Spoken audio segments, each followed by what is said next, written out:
Pesce fresco e baccalà, uè compa, lo calamara ciucciacca.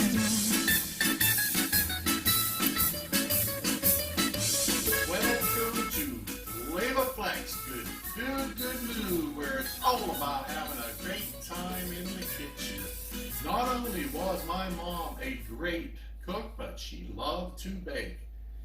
And the one thing that she loved more than anything was taking care of her large family. We're talking a family of 11.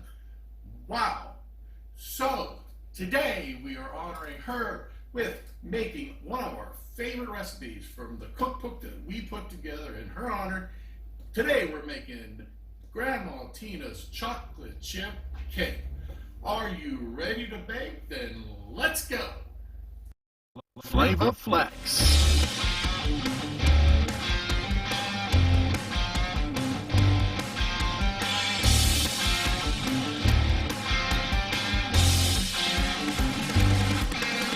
Good food, good mood.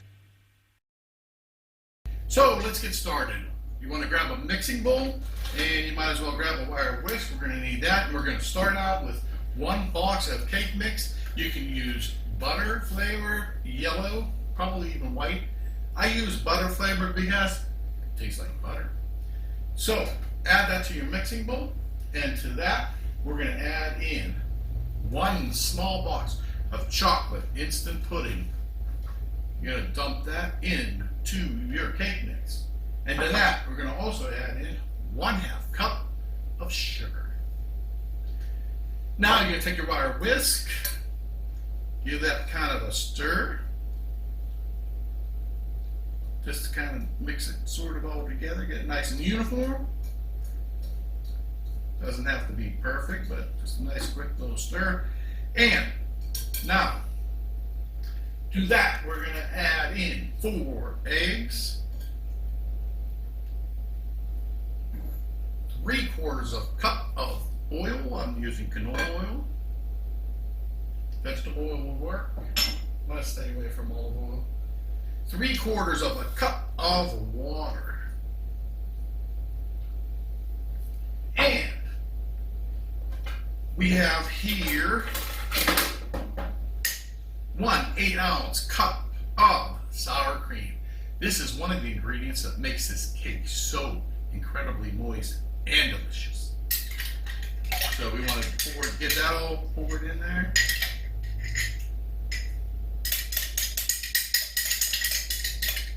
And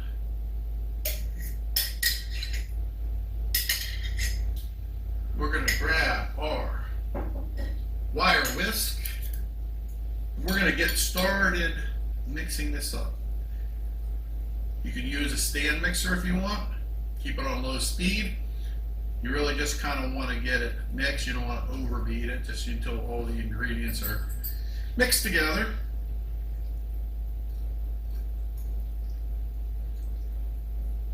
I use a wire whisk because I need a little exercise.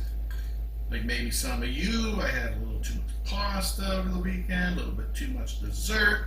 Plus, there's a big chunk of chocolate cake coming. So get that thing whisk moving. You see that? Look how great that looks.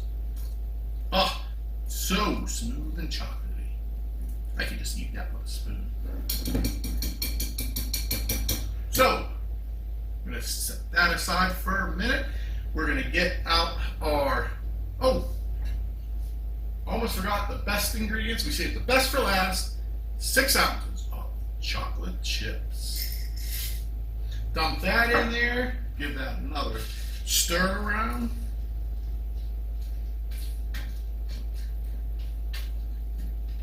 Looks even better now.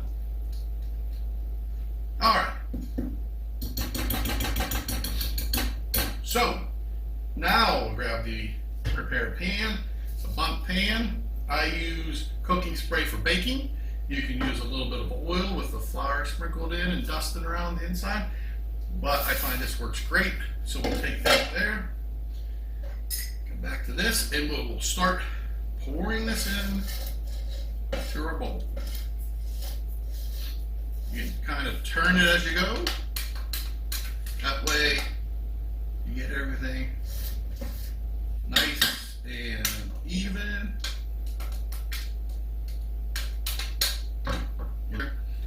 I will tap the pan kind of down on the counter. We'll get it nice and mixed up and even. There we go. That should do it. You don't have to get it all out of there because, you know, leave a little bit for yourself. Okay, so now, like I said, what we're going to do is we'll just kind of tap this down on the counter, get it nice and even, because you don't want a lopsided cake. Nobody likes a lopsided cake. We're going to get this in the oven, 350 degrees, about 50-55 minutes. Convection oven, maybe 45. So we'll want to start testing it about 45 minutes in with a toothpick, and we'll check to see if it's done. Regular oven, you're looking at 50-55 minutes, but I'd still start checking about 45-50 minutes. Let's get this in the oven. We'll be right back with some delicious cake.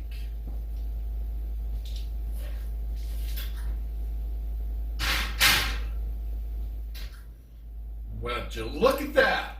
It's time to check the cake.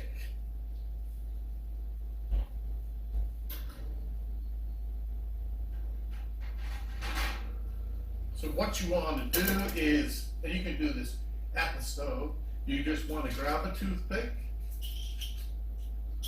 put it down somewhere in the middle, and pull it out. If it comes out clean, you're good to go. So now, let's take this, we'll set it over here, and get this rack, and we'll take this cake and we will flip it, and hopefully it comes off without breaking.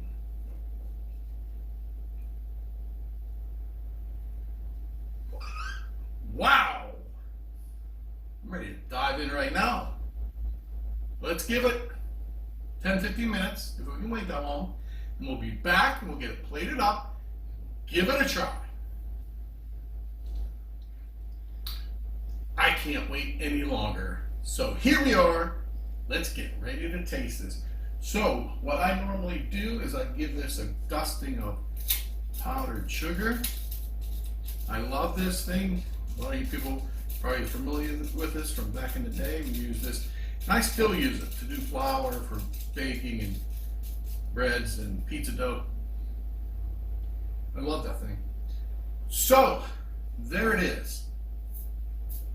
Let's get a piece on the plate and we'll get ready to give it a try. Okay, I'm pretty pumped. I hope you are too, because we're about to give this a try.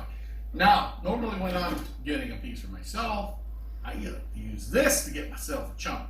But I'm going to take a nice little piece. So I'm going to use this. We're going to cut out a nice wedge. We're going to plate that right there.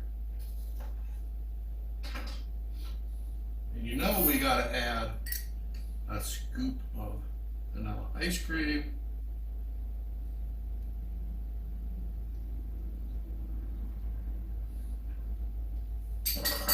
And we're going to give it a little bit of chocolate sauce.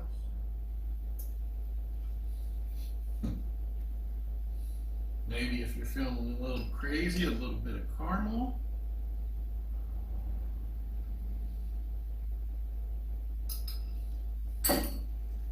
And let's throw in a couple of strawberries. Doesn't that look incredible? Now's the best part. Time to give it a try. And like I've said, this cake is incredible just with a little bit of powdered sugar. But am I going to put ice cream and chocolate sauce and maybe a little caramel? Of course I am. Let's try it. Ice cream is starting to melt.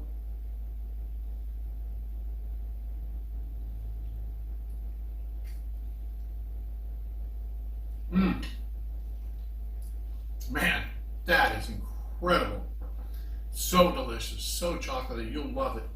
Plain, with ice cream, you name it, you're gonna love it. It's like God said, let there be deliciousness, and there it was.